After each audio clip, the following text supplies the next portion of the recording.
Okay.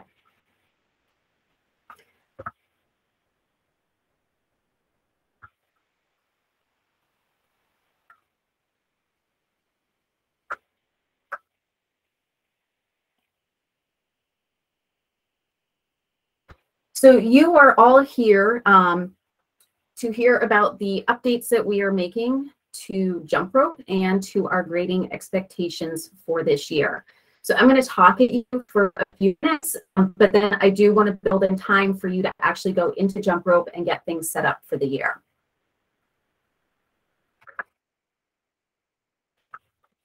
So our session goals today. This session, all of you will be able to set up your gradebooks in JumpRope using the course plan option, which will automatically add all of your indicators to your courses for you. So you no longer have to go in and search through a list of hundreds of indicators to find what is specific to you. You will also be able to add in habits of work indicators. We have created, I believe Alina has created her own class with those, and then she's made them accessible to you so that you'll be able to pull in not only indicators, she has created assessments for the entire school year for you, dated for you, so that you don't have to create those this year either. And we will also be reviewing and discussing the updated JumpRope expectations document. And then down below, I have just listed the different 5D plus rubric targets that this session targets. So if you need something to put in your PLC this year, this is what we're focusing on. And of course, you can always click on those to find out more about them. So we're going to start off with course plans. I've given you step by step on how to do this so that you can go back into, that's a good question, Erin. So that's actually a really good question before we even get into this. So there are two different things. There's if you're missing students, and there's if you're missing a course. If you are missing students, it all depends on your school. So I know Proctor Elementary School, Middletown Springs, Wells, all are their front office assistants. I believe Rutland Town, if you are missing students, you need to see the front office assistants. And if you're missing a course, you need to see Eric. And West Rutland, I believe it's Lauren, but you may want to double check with her. And if she's not it, she can probably point you to the correct person. So I'm going to, yes, okay, so Mallory, that's another really good question. So interventionists currently don't use JumpRope. We do want you guys just to get an overview of it. So when we get into the portion where you're going to go in and set up courses, interventionists can feel free to log off. And I'm sure you've got other work that you need to do. But we want you to see what are the indicators that are in JumpRope. And the plan is to give you guys access. We're looking at a low-level admin access so that you can access reports for students within the school for looking at data.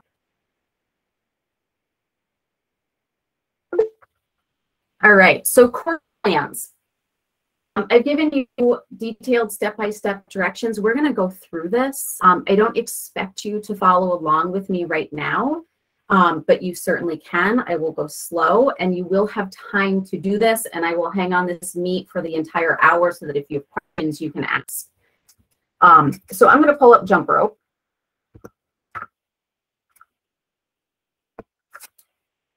And to access the course plans from your gradebook homepage, you are going to go into the Plan tab of whatever class you want to start with. Now, I don't have content-specific class. You should. You should have an ELA course. You should have a math course. You should have a science course. You should have a social studies course.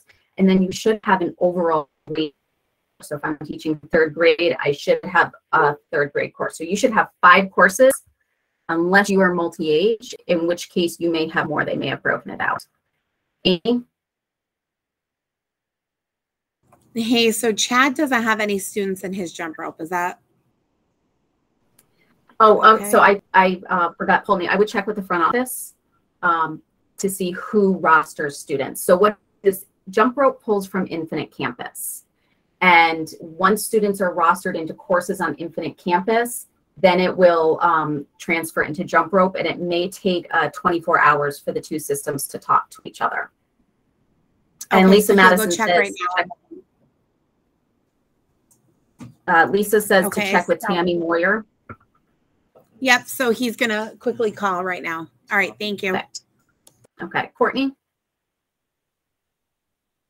So in my JumpRope right now, I have a second grade one, but then all my courses are still third and fourth grade. Do I go to Lori for that, or can I just erase them and put my second grade courses in there? How does that work? I believe you're going to need to go to Lori for that, because I believe that is still pulling from Infinite Campus. Okay. Paula? Yes, mine still says 2021 and I have 15 students. So mine lists last year's class. Okay. You're going to want to go see Lori. Okay. Danielle? Mine's will probably go see Lori, but Jess Brewster is new and she only has that one class listed. She doesn't have the ELA, math. Yep. Everything. Yeah, so Lori Lori is responsible for creating the courses and the students. She does it all. Thank you. Anna? I think it's probably answered, but I mean, I can go talk to Tammy, but I have different number of students in the different classes. So I got to figure out who's missing from what, right? Yeah, so chances are that when she's creating different courses and rostering, she may have missed pulling over a student somewhere.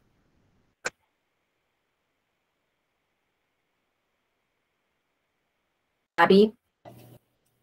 Yeah, so Heather and I, our classes are switched. If we just want to follow along because we are like visual learners who like to do and see as we go, can we do that with the wrong kids and then have that switched later, or will our progress be like eliminated?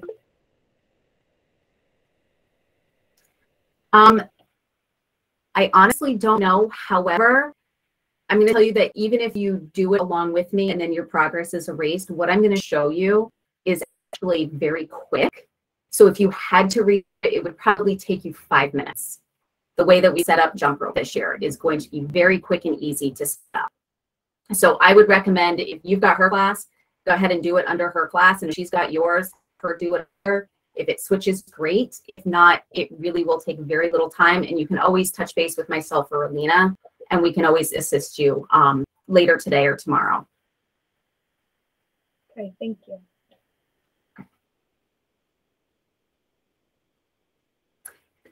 Sally, yes. If you have a student who should not be on your roster but currently is, then see Tammy.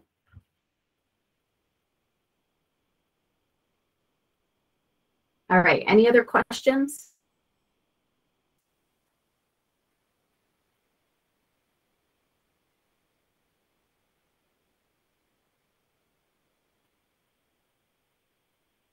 Okay, so you're going to go first. I'm just going to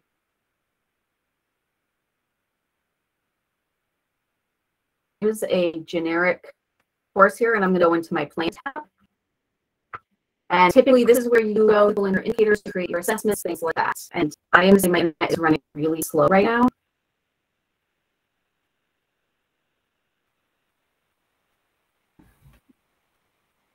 Okay, so from here, we're going to go up to create just like we normally would. And we're going to pull indicator from bank.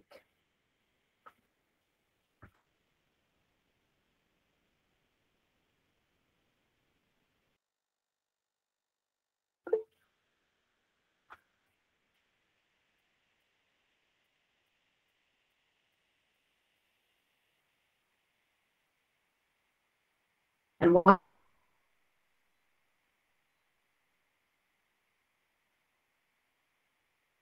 this pulls up, it's just going to look just like it did last.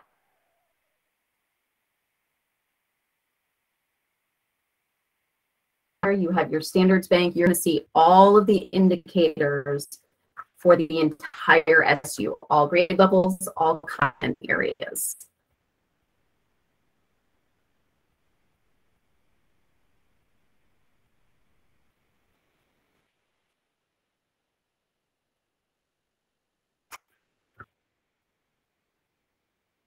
Okay. So then you have these different options up here. You have the standard bank, you have current classes, you have archived classes, you have other teachers' classes, and you have course plans. And we're going to select course plan. There we go.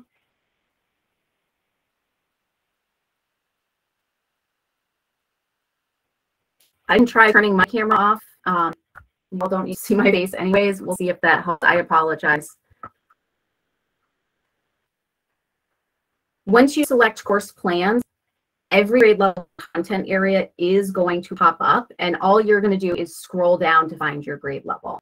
So if I'm looking to pull my 3rd grade math, I'm going to come down here. It says 3rd grade math. You can drop this menu to see all of the indicators, but you don't have to select each one. If you select the box next to 3rd grade math, it automatically selects everything in 3rd grade. These are all of the priority indicators that you are to assess and report out on, and these match the documents that you were looking at earlier with your PLC. So once I select my course indicators, I'm going to come down here to select, and it is going to pull all of my indicators for 3rd grade math into this section.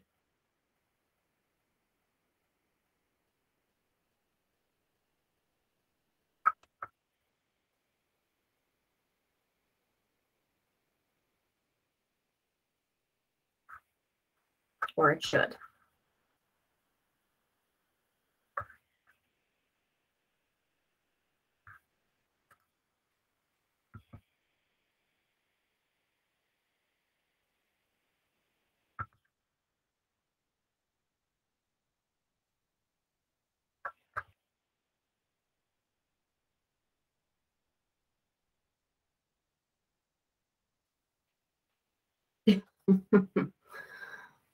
Yes, patience. That's awesome. So I promise you it does work. I've tried it multiple times. It will pull them in. So you'll see all of those indicators pop here. I think just with the internet speed right now, it's really struggling. So Aaron asked a question, I believe, about habits of work for elementary. And we do have something up for elementary, but it works.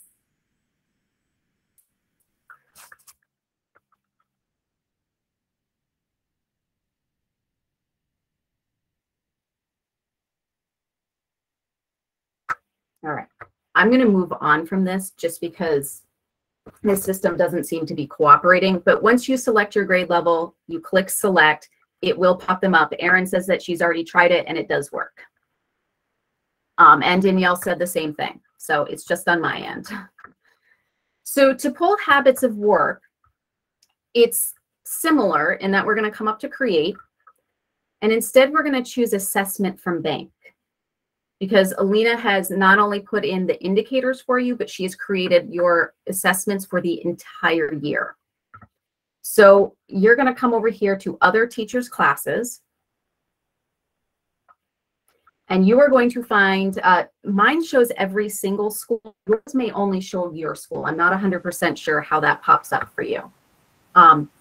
Hey, Corey. Yep. Sorry to interrupt you. Just before people go forward with this, this is supposed to be just under our generic, like for me, 4th grade course, not like ELA, Bart, science, math. Right? Yes, thank you. I just don't. Okay. So, I just could. Nope. Thank you so much for pausing me. So yes, that's a really good point. So you're going to go into math and pull your math indicators. You're going to go into ELA, pull your ELA indicators, and so on. Habits of work are going to be done in your grade level course. We're not scoring out on habits of work for ELA or math. Out one time, and it will be in your grade level course. I don't have a grade level course, so I'm just in the same. You would want to go into 3rd grade or 4th grade to do Corey, this. can you repeat that? I could not hear anything you said, Corey. Can you repeat that, please? Yes, I'm sorry.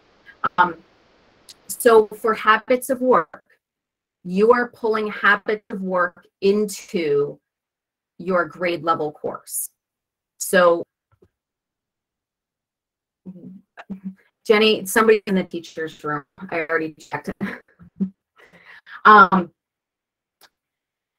When you're looking at your JumpRope course page, right here, when you're looking at this, you should have a class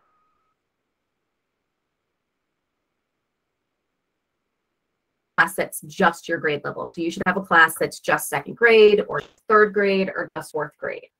Then you should have a math class, an ELA class, a science class, and a social studies class. When it comes to habits of work, you want to go into your grade level course, not a content course. So I go into my grade level course.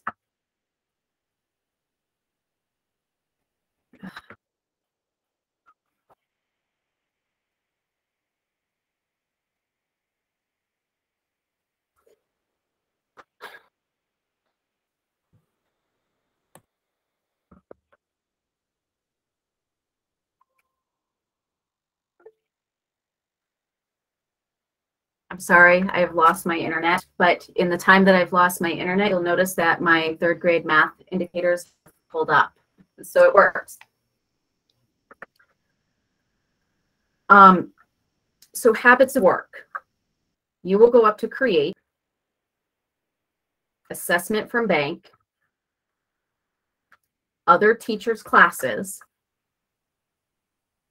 and then you will find your school. And you'll notice that I have Middletown up here as my first two. I have Middletown Elementary Specials and Middletown Elementary. So if you are a classroom teacher, you will select elementary. If you are teaching art or music or PE or health, you would select elementary specials. So I am going to select Middletown, and I'm going to come down here to select. And it is going to pull in the habits of work indicators as well as the habits of work assessments. And you will see the indicators would pop up on the screen like the math indicators have, and the assessments will populate over here under assessments. And so you will see your habits of work assessments for the entire school year so that you don't have to create them. All you have to do is go in and score them.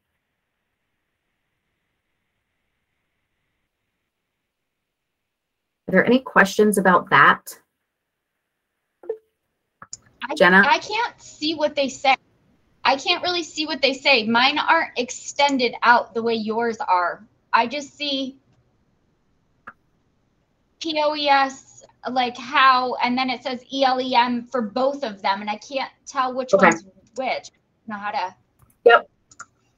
So it probably has to do with the size of my screen and what I can see. POES, so the second one is going to be for teachers. The first, so it looks like elementary specials is the first, and then elementary teachers is the second. Thank you. Danielle?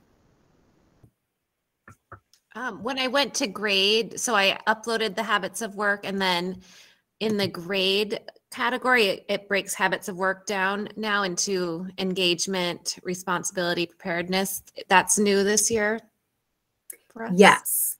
Okay. So what we're trying to do is we're trying to create some consistency across the SU. So we took the habits of work documents that all of the schools had, and we looked for common language. And that is what we came up with for the three indicators for habit of work. And I do know, Danielle, that Proctor's habits of work rubric was one we looked closely at. So if you need help aligning what goes where, we can assist with that.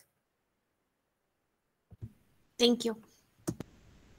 Abby? Hi, thank you. So we just want to confirm, we are putting this in like our grade level tab. So for example, mine would say second grade because I teach second grade, not in ELA and mathematics like a core subject.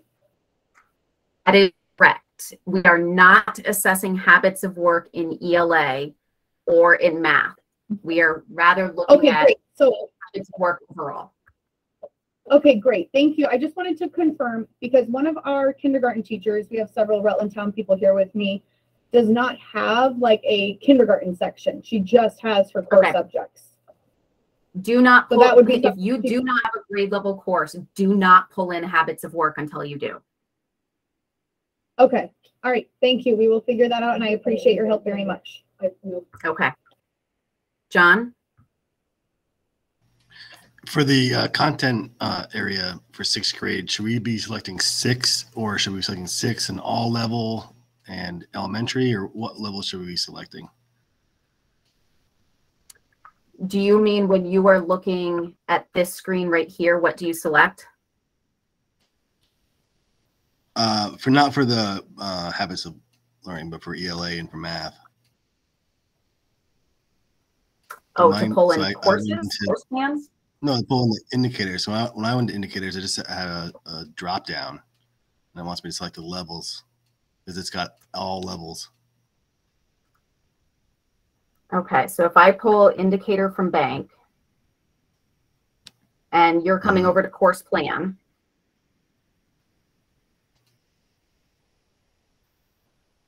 Oh, okay, I skipped that. Yeah, scroll down. So then you would select 6th grade ELA if that's the class you're in or whatever class you're in.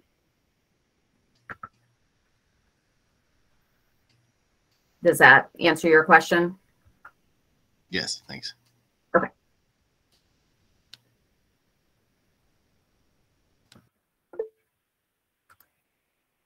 You'll see here now, you can see all of my habits of work assessments have been pulled in for me so that you don't have to create any of those. Barb, that was the hope. We were trying to make this as easy as possible for you this year. The introduction of course plans was huge. Corey, Joy Ray is saying that she can't see a course plan for 2nd grade ELA. Could you just please take a quick look at that? Absolutely.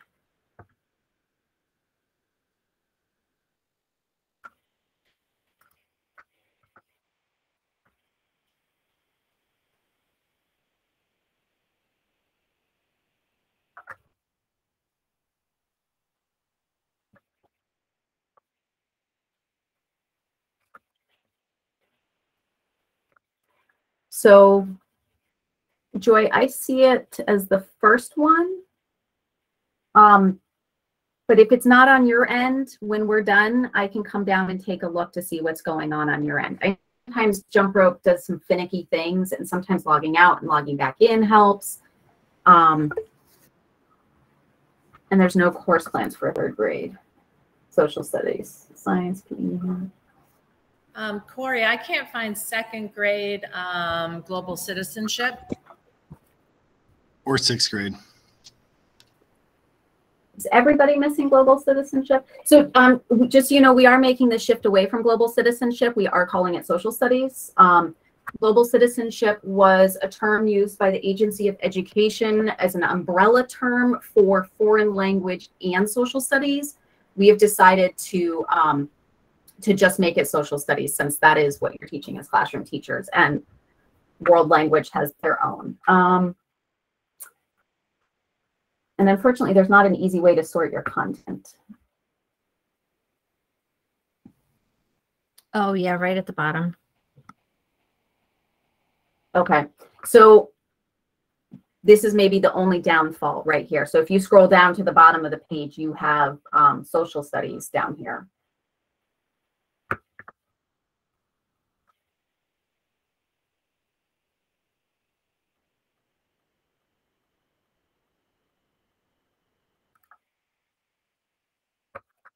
All right, any other questions?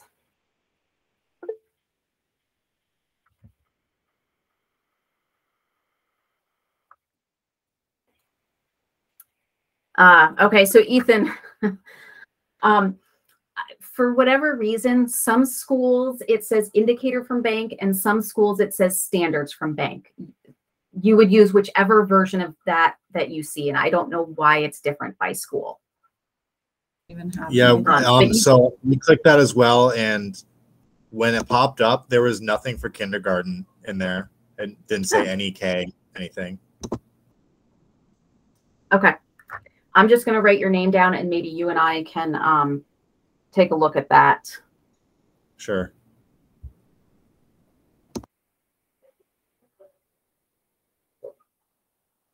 Okay.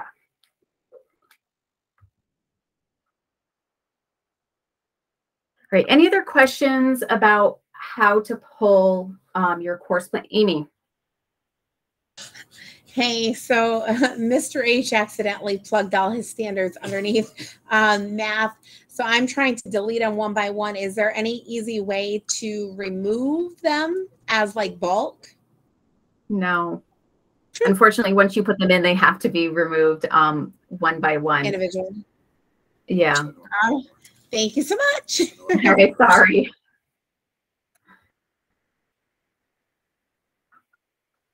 Any other questions about how to put in your course plans or habits of work?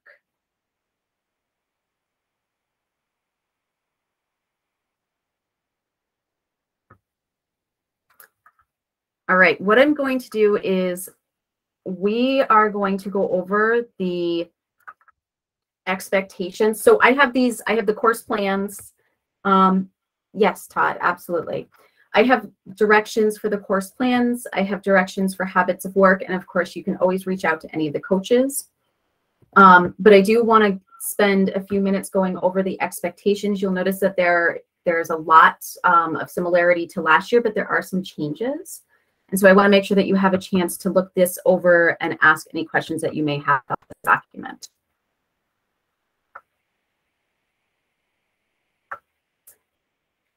So what we did was we received a lot of feedback last year on the JumpRope expectations, and we took that feedback and we adjusted things to try to make things easier, as well as to make sure that parents are getting the information that they need. We also tried to make this document a little more user-friendly for readability. So now we've got rows and columns to help with it.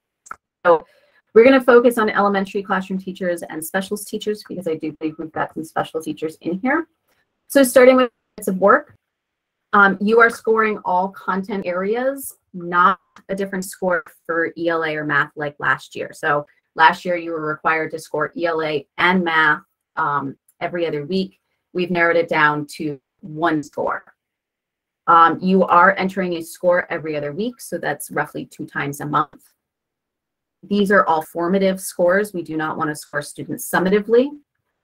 And we already went over using the elementary habits of work. It's actually not a course plan, so we should update that. And then just a helpful tip, share your habits of work rubric with families so they understand what the expectations are for their students. Elementary specialist teachers, this is where it is slightly different for you. You have many students that you are seeing for a very short amount of time compared to classroom teachers. You see them once, maybe twice a week.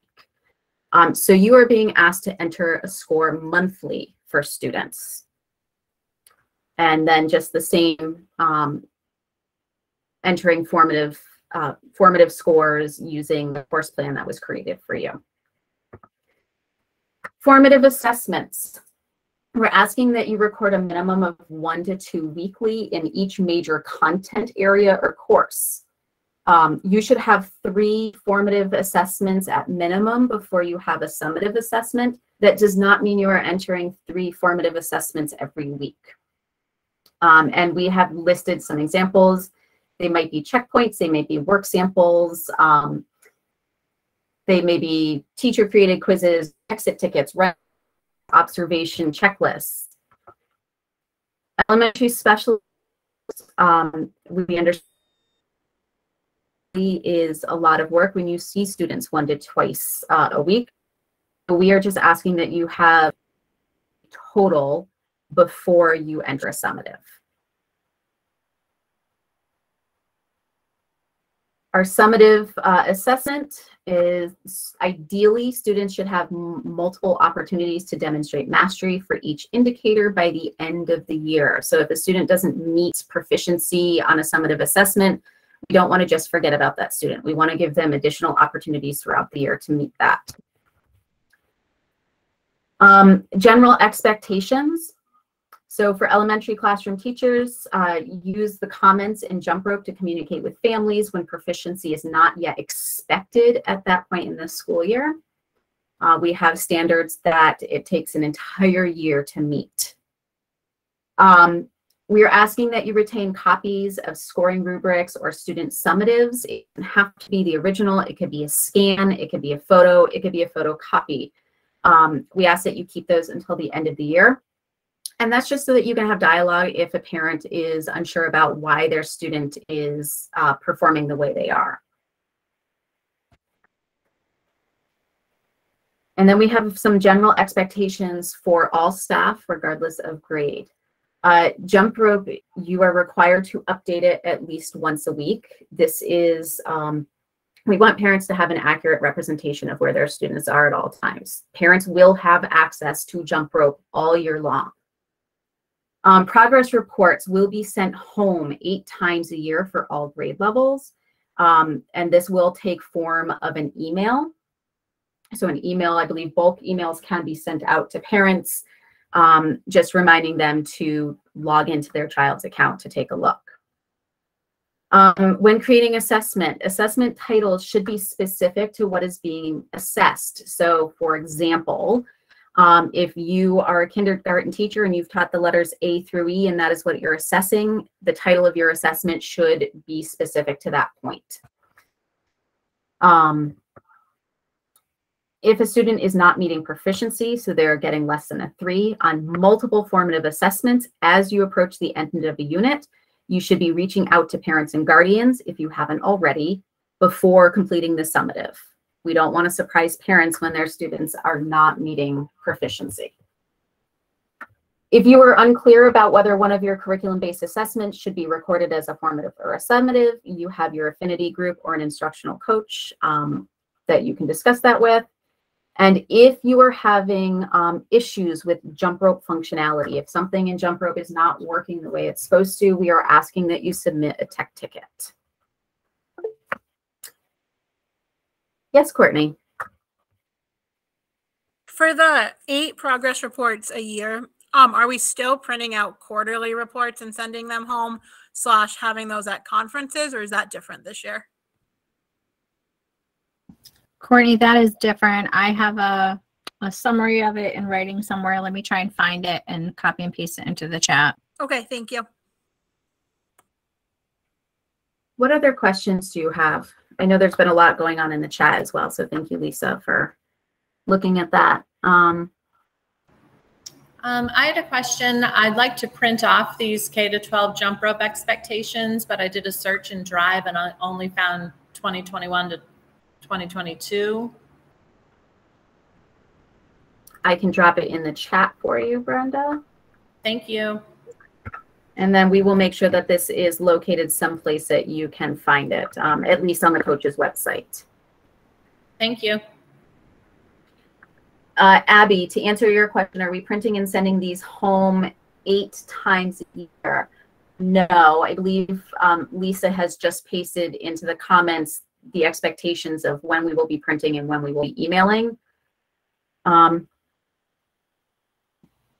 Yes, for elementary, there's a 3 times a year hard copy distribution, twice at conferences, November and April, and then also the last day of school. Okay. Nancy asked a question when we give students additional. Oh, sorry. Sorry. 7-12 has just the 1 additional. They're also going to send a hard copy at the end of the semester, just because that's a significant grading period for them. Nancy asked the question, when we give students additional opportunities to meet the standard, how do we show that in JumpRope since we're not necessarily reassessing all students? That's a great question, Nancy. So the way that I have done it previously is that whatever I was reassessing, I would go in and enter that into JumpRope as a summative. I would the new date, And a lot of times my title might include reassessment just for my own purposes. And then I would only put in a score for the students that took that reassessment.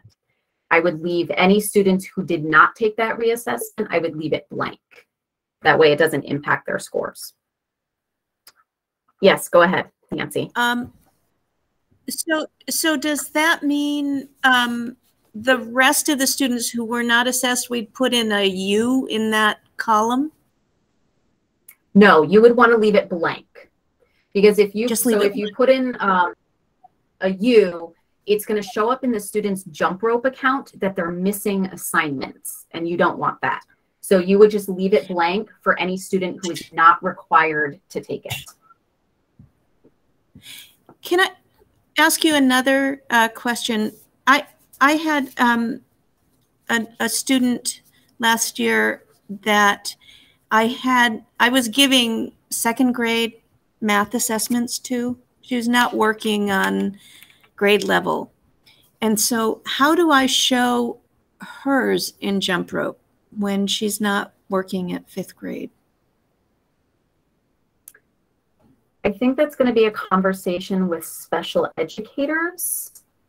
Okay. On how they want to approach that. Yes, there is a proficiency-based graduation requirement access plan that is available as part of an IEP template for everyone. So it's kind of new thing for the special educators. Many of them are still working on it. But if they have questions, they can reach out to Bill or Katie or Tiffany, depending on who's assigned to your school. And there's a whole separate section of the IEP that can document and help teams determine if there's off grade level proficiency requirements. Again, it'll be for a very small percentage of students, but for that percentage, there's a separate process in the IEP.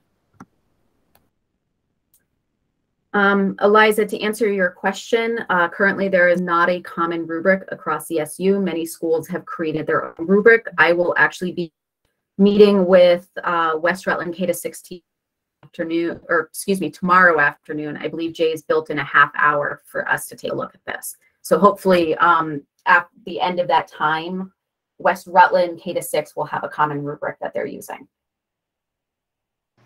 Thank you.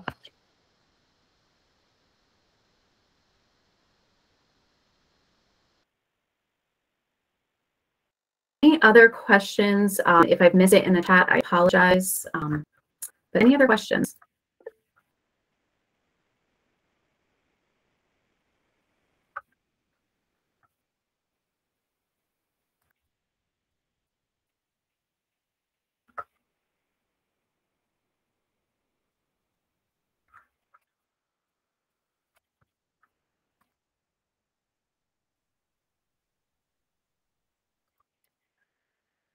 Okay, what I'm going to do is I'm going to give you the remainder of the time to be pulling course plan of work